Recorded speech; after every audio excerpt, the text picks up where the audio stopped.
Good evening दोस्तों, आप सभी का आपके अपने YouTube channel what's great classes पर स्वागत है। जैसा कि हम लोग पिछली वीडियो में वैदिक सभ्यता वैदिक काल के बारे में पढ़ रहे थे, जिसमें हम लोग ने वैदिक काल के ऋग्वैदिक काल को पढ़ लिया था, जिसमें हम आर्यों के मूल निवास और ऋग्वेद काल की नदियाँ और ऋग्वेद के मंडल एवं उसके रचयिता के बारे में पढ़ लिए थे। ठीक है, जिसमें हम बता चुके थे कि ऋग्वेद काल की नदियों के प्राचीन नाम क्या हैं और वर्तमान नाम क्या क्या हैं। ठीक, तो आज से हम लोग स्टार्ट करते हैं उत्तर वैदिक काल। उत्तर वैदिक काल जो कि 1000 से 600 ईसा पूर्व है, उसे उत्तर वैदिक काल कहते हैं। उत्तर वैदिक काल में आइए देखते हैं उत्तर वैदिक काल। उत्तर वैदिक काल भारतीय इतिहास में उस काल को जिसमें सामवेद, यजुर्वेद, अथर्ववेद तथा ब्राह्मण ग्रंथों, अरण्यकों एवं उपनिषद की रचना हुई उत्तर वैदिक काल कहा जाता है। ठीक है, उत्तर वैदिक काल में आर्यों ने यमुना, गंगा तथा सदा नीरा मतलब गंडक नदियों के मैदानों को जीत कर अपने अधिकार में कर लिया और आर्यों का फैलाव कहाँ तक हो गया? विदर्भ तक हो गया था। ठीक, और इस काल में आर्य लोहे और अश्वरथ से भी परिचित हो गए थे। इसका उपयोग करने लगे थे, लोहे और अश्वरथ का, जबकि ऋग्वेद या सिंधु घाटी सभ्यता में लोग लोहे से परिचित नहीं थे। ठीक, तो आइए हम लोग देखते हैं पहला टॉपिक सामवेद। ठीक है, सामवेद यह हिंदू धर्म का एक महत्वपूर्ण श्रुति धर्म ग्रंथ है। तो क्वेश्चन आता है श्रुति धर्म ग्रंथ कौन है? तो यजुर्वेद है, और यह 4 वेदों में से एक है। मतलब पहले नंबर पे ऋग्वेद है और दूसरा कौन है?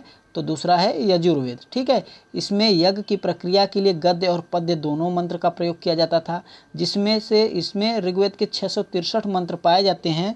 फिर भी इसको ऋग्वेद से अलग रखा गया या अलग माना जाता है। क्यों? क्योंकि यह एक गद्यात्मक ग्रंथ है। ठीक है, तो ऋग्वेद का जो पद्य वाला पार्ट है वो कहाँ से यजुर्वेद का जो पद्य वाला पार्ट है वह ऋग्वेद तथा यजुर्वेद तथा अथर्ववेद से लिया गया है। ठीक है, किसे लिया गया है? ऋग्वेद का जो पद्य वाला पार्ट है यजुर्वेद का जो पद्य वाला पार्ट है वह ऋग्वेद तथा अथर्ववेद से लिया गया है। ठीक, तो यजुर्वेद को हम लोग 2 भागों में बांटते हैं। जो दक्षिण में प्रचलित थी उसे कृष्ण ऋग्वेद एवं उत्तर में प्रचलित है जो थी उसे शुक्ल यजुर्वेद कहा गया। ठीक है, कृष्ण यजुर्वेद पद्य और गद्य दोनों में है, जबकि शुक्ल यजुर्वेद केवल पद्य में है। ओके, नेक्स्ट पॉइंट देखते हैं। नेक्स्ट पॉइंट में यजुर्वेद के कर्मकांड को संपन्न कराने वाले को पुरोहित को अधर्यु कहा जाता है। यह मोस्ट इम्पॉर्टेंट है कि पहले सिंधु घाटी सभ्यता में ऋग्वेद काल में जो लोग यज्ञ को, जो पूजा पाठ को संपन्न कराने वाले पुरोहित को क्या कहा जाता था? होत्री कहा जाता था। जबकि यजुर्वेद में कर्मकांड को संपन्न करने वाले पुरोहित को अधर्यु कहा जाता था। ठीक है, इस यजुर्वेद के अंतिम भाग ईशोपनिषद है। ठीक, और इसमें का ब्राह्मण ग्रंथ शतपथ ब्राह्मण है। और हम लोग पढ़े थे ऋग्वेद का ब्राह्मण ग्रंथ क्या था? ऋग्वेद का ब्राह्मण ग्रंथ कौशिकीय तथा ऐतरेय क्या था? ऋग्वेद के 2 ब्राह्मण ग्रंथ थे, कौशिकीय तथा ऐतरेय, जबकि यजुर्वेद का शतपथ ब्राह्मण। ठीक है, नेक्स्ट पॉइंट देखते हैं। नेक्स्ट पॉइंट पता है हम लोग को ऋग्वेद काल सप्त सिंधु प्रदेश में विकसित हुई थी, जबकि यजुर्वेद की रचना कुरुक्षेत्र में हुई। ठीक, वेद में अधिकांशतः यज्ञों हवनों के नियम और विधान है, अतः यह ग्रंथ कर्मकांड प्रधान है। ठीक, तो कौन सा ग्रंथ कर्मकांड प्रधान है? तो कर्मकांड प्रधान कौन सा ग्रंथ है? तो यह है यजुर्वेद। ठीक, यजुर्वेद की 2 शाखाएं हम पढ़े थे, शुक्ल और कृष्ण। ठीक, तो शुक्ल यजुर्वेद की शाखाओं में 2 प्रधान संहिताएं हैं, जो है मध्य दिन संहिता और कांडो संहिता। जबकि कृष्ण यजुर्वेद की मुख्य 4 शाखाएं हैं, जो कौन कौन है? वो काठल, कपिष्ठल, मैत्रियाड़ी और तैतरीय। काठक, कपिष्ठल, मैत्रियाड़ी और तैतरीय, ये चारों क्या हैं? कृष्ण यजुर्वेद के। तो इससे क्वेश्चन आता है और इसको आप लोग ध्यान से देखिएगा। नेक्स्ट देखते हैं, नेक्स्ट वेद सामवेद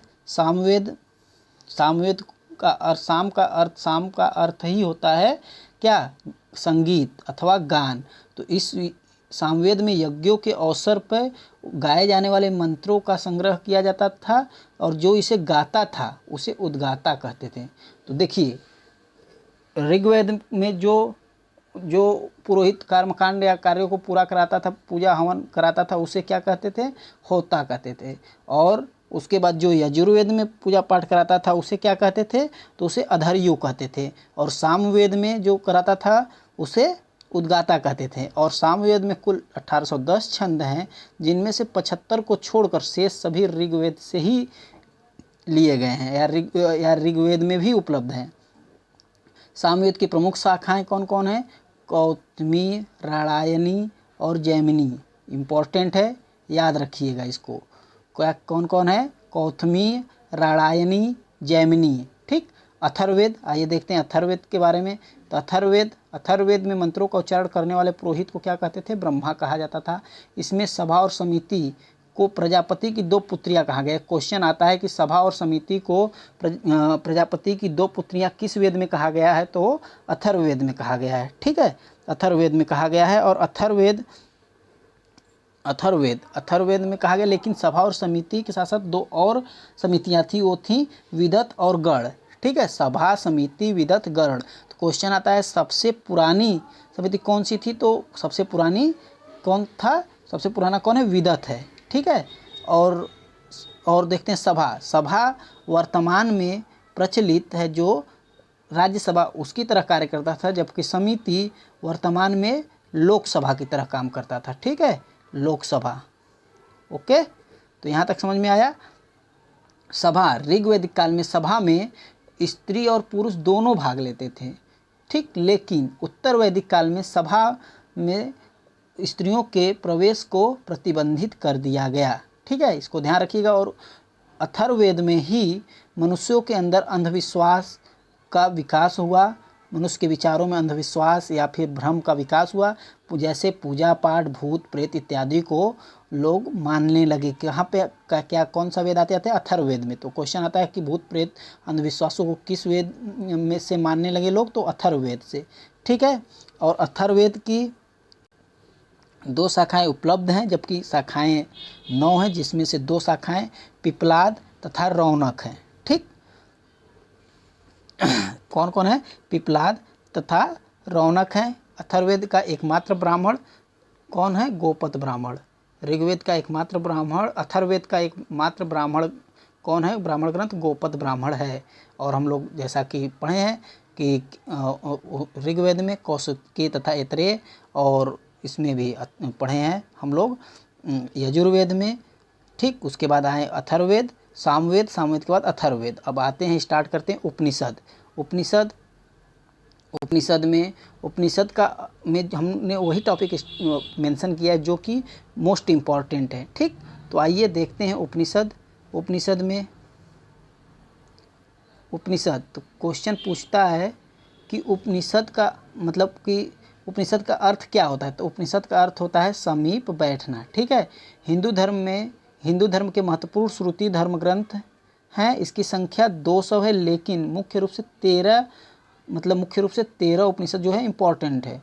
और सभी उपनिषद किसी न किसी वेद से जुड़ा है। इसमें परमेश्वर, परमात्मा, ब्रह्मा और आत्मा के स्वभाव और संबंध का दार्शनिक और ज्ञान पूर्वक वर्णन किया गया है। क्या किया गया है? ज्ञान पूर्वक। उपनिषद में कर्मकांड को क्या कहा जाता था? अवर कहा जाता था। ठीक, तो इम्पॉर्टेंट है, पूछता है कि उपनिषद में कर्मकांड को क्या कहा जाता था? तो अवर कहा जाता था। तो उसमें से देखते हैं कंठोपनिषद, जो कि कृष्ण यजुर्वेद का उपनिषद है। किसका है? कृष्ण यजुर्वेद का उपनिषद है, जिसमें नचिकेता के आख्यान का उल्लेख मिलता है। किसके? नचिकेता के आख्यान का उल्लेख मिलता है। और क्वेश्चन पूछता है सत्यमेव जयते किस उपनिषद से लिया गया? तो सत्यमेव जयते किस उपनिषद से लिया गया है? मुंडकोपनिषद से सत्यमेव जयते लिया गया है। मोस्ट इम्पॉर्टेंट है। ठीक है, क्या है? मोस्ट इम्पॉर्टेंट है। छांदोग्य उपनिषद में 3 आश्रमों का उल्लेख है। छांदोग्य उपनिषद में 3 आश्रमों का उल्लेख है, जबकि जबालो उपनिषद में 4 आश्रमों का। मोस्ट इम्पॉर्टेंट है ये भी। जबालो उपनिषद में 4 आश्रमों का उल्लेख है। और वो चारों कौन कौन आश्रम है? तो पहला है ब्रह्मचर्य, जन्म से 25 वर्ष तक की आयु को ब्रह्मचर्य का पालन करना चाहिए, ऐसा जो है कि जबालो उपनिषद में लिखा गया है। और ब्रह्मचर्य के बाद आता है गृहस्थ, दूसरा, तीसरा वानप्रस्थ, चौथा संन्यास। तो पहला जन्म से 25, दूसरा गृहस्थ 25 से 50, वानप्रस्थ 50 से 75 वर्ष, और संन्यास 75 से 100 वर्ष। ठीक, 4 आश्रमों का उल्लेख कहाँ पर मिलता है? जबालो उपनिषद में, जबकि छांदोग्य उपनिषद में केवल 3 आश्रमों का उल्लेख मिलता है। आइए वेदांग देखते हैं। Next topic Vedang. वेदांग की कितनी संख्या है? वेदांग की 6 संख्या है। टोटल संख्या कितनी है? वेदांग की 6 है, जिसमें हम 6 को बता दे रहे हैं। हालांकि बस क्वेश्चन आता है कि वेदांग की संख्या कितनी है, तो वेदांग की संख्या 6 है, इतना याद जरूर रखिएगा आप लोग। तो वेदांग की संख्या 6 है, जिसमें पहला शिक्षा, दूसरा कल्प, तीसरा निरुक्त, चौथा व्याकरण, पांचवा छंद, छठवां ज्योतिष। 6 कौन कौन है? शिक्षा, कल्प, व्याकरण, निरुक्त, छंद, ज्योतिष। ओके। नेक्स्ट पुराणों की संख्या कितनी है? तो पुराणों की संख्या 18 है, ये भी आप लोग याद रखिएगा। इसमें कुछ जो इम्पोर्टेंट है, जो आप लोग जानते हैं, उसका नाम हम बता दे रहे हैं, जैसे कि गरुड़ पुराण, ठीक, अग्नि पुराण, वायु पुराण, विष्णु पुराण, ब्रह्मा पुराण, वामन पुराण, वराट, ये सारे मत्स्य पुराण, ये सारे क्या हैं? पुराण हैं। तो टोटल पुराणों की संख्या कितनी है? 18 है। नेक्स्ट आइए वैदिक सभ्यता के कुछ देवताओं के बारे में देख लेते हैं, उसके बाद हम कुछ क्वेश्चन करेंगे। ओके, तो आइए देखते हैं देवताओं के बारे में। तो ऋग्वैदिक देवताओं में, वैदिक सभ्यता में ऋग्वैदिक के जो देवता थे उनको कितने 3 भागों में विभाजित किया गया है। पहला है पृथ्वी के देवता, दूसरा है आकाश के देवता, तीसरा है अंतरिक्ष के देवता। तो पृथ्वी के देवता कौन कौन थे? पृथ्वी, अग्नि, बृहस्पति और सोम। कौन कौन थे? तो पृथ्वी, अग्नि, बृहस्पति, सोम। और एक क्वेश्चन पूछता है कि इसमें से कौन पृथ्वी के देवता हैं? तो आप लोग याद किए रखिएगा कि पृथ्वी के देवता कौन कौन है? तो पृथ्वी के देवता पृथ्वी, अग्नि, बृहस्पति, सोम। नेक्स्ट आकाश के देवता वरुण, सूर्य, मित्र, पोषण, विष्णु, अश्विन। और नेक्स्ट है तीसरा अंतरिक्ष के देवता कौन कौन है? इंद्र, पर्जन्य, रुद्र, आप, वायु, वात। ठीक, जिसमें कि सबसे जो सबसे ज़्यादा माना जाता था वैदिक सभ्यता में, किस देवता को माना जाता था? तो इंद्र को माना जाता। इंद्र को क्या कहा जाता था? पुरंदर के नाम से जाना जाता था। पुरंदर का अर्थ होता है किला को तोड़ने वाला या किला को भेदने वाला। ठीक, और इंद्र के लिए ऋग्वैदिक काल में टोटल 250 सूक्त समर्पित हैं। ठीक है, 250 सूक्त इंद्र को समर्पित हैं ऋग्वैदिक काल में। ओके। नेक्स्ट देवता अग्नि को मानते थे, उसके बाद तीसरा देवता वरुण को मानते थे। अग्नि के लिए टोटल 200 सूक्त समर्पित हैं। नेक्स्ट है वरुण का तीसरा स्थान है, जिसे वरुण को समुद्र का देवता। तो आता है क्वेश्चन कि समुद्र का देवता किसे कहा जाता था? तो समुद्र का देवता किसे कहा जाता था? तो वरुण को कहा जाता था। ठीक है, वरुण। उसके बाद और इसी को समुद्र का देवता ऋतु नियामक भी कहते थे। ऋतु नियामक भी वरुण को ही कहते थे। पूषण, ये भी इम्पॉर्टेंट है। पूषण वनस्पतियों के देवता किसे कहते थे? पूषण को कहते थे। और जंगल की देवी अरण्यानी को कहते थे, और ज्ञान की देवी सरस्वती को कहते थे। तो इम्पॉर्टेंट जो देवता हैं उसके जो क्वेश्चन बार बार पूछा गया है और पूछा जाता है, उसे हमने मेंशन किया है। ठीक है, तो इसमें इंद्र, जिसे पुरंदर किला तोड़ने वाला, 250 सूक्त इनके लिए समर्पित है। और अग्नि के महत्वपूर्ण देवता का इसके लिए 200 दूसरे नंबर के देवता हैं, जिसके लिए 200 सूक्त समर्पित है। वरुण को समुद्र का देवता कहते थे या फिर ऋतु नियामक भी कहते थे। ठीक, नेक्स्ट है पूषण को क्या कहते थे? वनस्पति के देवता। और जंगल की देवी अरण्यानी को कहते थे। ज्ञान की देवी सरस्वती को कहते थे। ठीक, और अथर्ववेद में परीक्षित को मृत्युलोक का देवता कहा गया है। आइए अब हम कुछ क्वेश्चन देखते हैं। ठीक, कुछ क्वेश्चन। तो क्वेश्चन में प्रश्न उत्तर में क्या है, कुछ जो टॉपिक छूट गए उसको भी देख लेते हैं। जैसे दशराग्य युद्ध का, तो दशराग्य युद्ध का उल्लेख ऋग्वेद के 7वें मंडल में मिलता है। एक क्वेश्चन बार बार पूछा जाता है कि दशराग्य युद्ध का वर्णन का उल्लेख कहाँ पे मिलता है? तो ऋग्वेद के 7वें मंडल में दशराग्य युद्ध का वर्णन मिलता है, जो कि कहाँ पे? पुरुषोड़ी नदी के तट पर लड़ा गया था। ठीक है, इसमें से हम लोग बहुत से सारे क्वेश्चन जो है कि छूट गए हैं, तो उसको हम लोग जब क्वेश्चन आंसर करेंगे, एक और वीडियो बनाएंगे वैदिक सभ्यता पे, जो कि क्वेश्चन आंसर रहेगा, और जो टॉपिक छूटे हुए हैं उसको हम लोग क्वेश्चन के माध्यम से टैकल कर लेंगे, ठीक है। और त्रयी, त्रयी किसे कहते थे, ये भी क्वेश्चन आता है। तो त्रयी 3 वेदों, मतलब अथर्ववेद को छोड़ के जो और 3 वेद हैं उसे त्रयी नाम से जाना जाता है, ठीक। तो आइए देखते हैं क्वेश्चन आंसर। तो क्वेश्चन आंसर में सबसे पुराना वेद कौन सा है, पहला क्वेश्चन तो आप लोगों को पता होगा कि पहला क्वेश्चन में सबसे पुराना वेद कौन सा है। तो ऑप्शन है यजुर्वेद, ऋग्वेद, अथर्ववेद, सामवेद। तो कौन सा क्वेश्चन है, आप लोगों को पता है कि सबसे पुराना कौन है, ऋग्वेद है। दूसरा क्या है, यजुर्वेद है। तीसरा क्या है, सामवेद है। चौथा क्या है, अथर्ववेद है। तो हमारा उत्तर क्या होगा, ऋग्वेद। तो नेक्स्ट क्वेश्चन है, किस वेद को त्रयी, वही त्रयी के नाम से नहीं जाना जाता है। तो नहीं जाना जाता, हमने बताया कि अथर्ववेद को छोड़कर बाकी सभी को त्रयी के नाम से जाना जाता है। तो ऋग्वेद को त्रयी के नाम से जाना जाता है, सामवेद को त्रयी में गिना जाता है, यजुर्वेद को त्रयी में गिना जाता है। तो लेकिन क्वेश्चन हमारा क्या है कि नहीं, तो नहीं तो कौन नहीं है, तो यजुर्वेद अथर्ववेद त्रयी में नहीं आता है, ठीक। नेक्स्ट है, ऋग्वेद में कुल कितनी ऋचाएँ हैं। ऋग्वेद में कितनी ऋचाएँ, तो ऋग्वेद में कुल, आप लोग को जब हम ऋग्वेद पढ़ा रहे थे तो उसमें बताए थे कि ऋग्वेद में कुल 1028 ऋचाएँ हैं, ठीक है। नेक्स्ट क्वेश्चन, ऋग्वेद है क्या है, स्रोतों का संकलन है, कथाओं का संकलन है, शब्दों का संकलन है, युद्ध का ग्रंथ है। तो ऋग्वेद क्या है, हमने बताया था कि स्रोतों का संकलन है, कहे थे ना कि स्रोतों का संकलन है। गोपद ब्राह्मण संबंधित है, हम बताएं कि गोपद ब्राह्मण संबंधित है, बताएं कि केवल एक ही ब्राह्मण है, किसमें है, तो क्या है, अथर्ववेद में है, ठीक। अथर्ववेद का ब्राह्मण क्या कौन है, अथर्ववेद का गोपद ब्राह्मण, ठीक। नेक्स्ट क्वेश्चन, ऋग्वेद का कौन सा मंडल सोम को समर्पित है, 7वां। अभी हम बताएं कि 7वें मंडल में, ऋग्वेद के 7वें मंडल में क्या है, दशराग युद्ध का वर्णन है, ठीक, जो कि पुरुषड़ी नदी, पुरुषड़ी मतलब वर्तमान नाम रावी नदी के तट पे लड़ा गया था। ये हमने लास्ट में टॉपिक बताया है। तो 7वां मंडल तो हो नहीं सकता। नेक्स्ट 8वां, 9वां, 10वां। तो 9वां ही है हमारा क्या, सोम को समर्पित है। कौन है, 9वां मंडल सोम को समर्पित है। नेक्स्ट क्वेश्चन, नेक्स्ट, यज्ञ संबंधी विधि विधान विधाओं का पता चलता है। ये हम जब टॉपिक बता रहे थे उसमें बताया था कि विधि विधान किसमें, ऋग्वेद में, सामवेद में, ब्राह्मण ग्रंथों में, यजुर्वेद से। तो किसमें किसमें होता है, तो किसमें होता है, ऋग्वेद में होता है, हमने तो ऐसा नहीं बताया। सामवेद में होता है, नहीं। गा कर कहा जाता था, ब्राह्मण ग्रंथों में, नहीं। तो कौन सा टॉपिक बचा हमारा, यजुर्वेद। तो यजुर्वेद में यज्ञ संबंधी विधि विधान या विधाओं का पता चलता है। नेक्स्ट क्वेश्चन, उपनिषद पुस्तकें हैं, उपनिषद पुस्तकें हैं क्या है, धर्म पर, योग पर, विधि पर, दर्शन पे। तो हम बताएं हैं कि उपनिषद पुस्तकें जो हैं कहाँ पे हैं, दर्शन पे आधारित पुस्तकें हैं, ठीक। किस पे, दर्शन पे।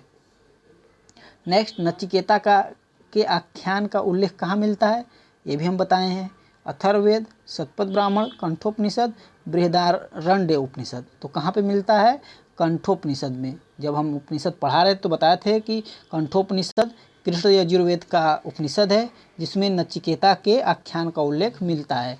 और हमने ये भी बताया था मुंडकोपनिषद से सत्यमेव जयते लिया गया है, ठीक। और ये भी बताया था जबालो उपनिषद में टोटल चार आश्रम का उल्लेख किया गया है, ठीक।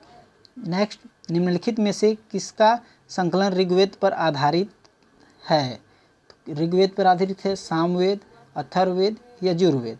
तो कौन सा है, हम बताएं कि 663 मंत्र किससे लिए गए हैं, यजुर्वेद से लिए गए। फिर भी इसको अलग रखा जाता है, क्योंकि यह एक गद्यात्मक ग्रंथ है, ठीक। तो यहाँ हम लोग इस वीडियो को यहीं पे समाप्त करते हैं। नेक्स्ट वीडियो में इस चैप्टर से क्वेश्चन आंसर लेकर आएंगे, जो कि मोस्ट इम्पॉर्टेंट, जो टॉपिक इसमें छूट गए होंगे, क्योंकि वीडियो बहुत लंबा हो जा रहा था इसलिए हमने बहुत सारे टॉपिक को स्किप किया है, जो कि हम लोग क्वेश्चन के माध्यम से उसको पढ़ लेंगे, ठीक है। और एग्ज़ाम में जो भी क्वेश्चन आएगा उसे हम टैकल कर लेंगे। ओके, तो मिलते हैं नेक्स्ट वीडियो में। Bye bye.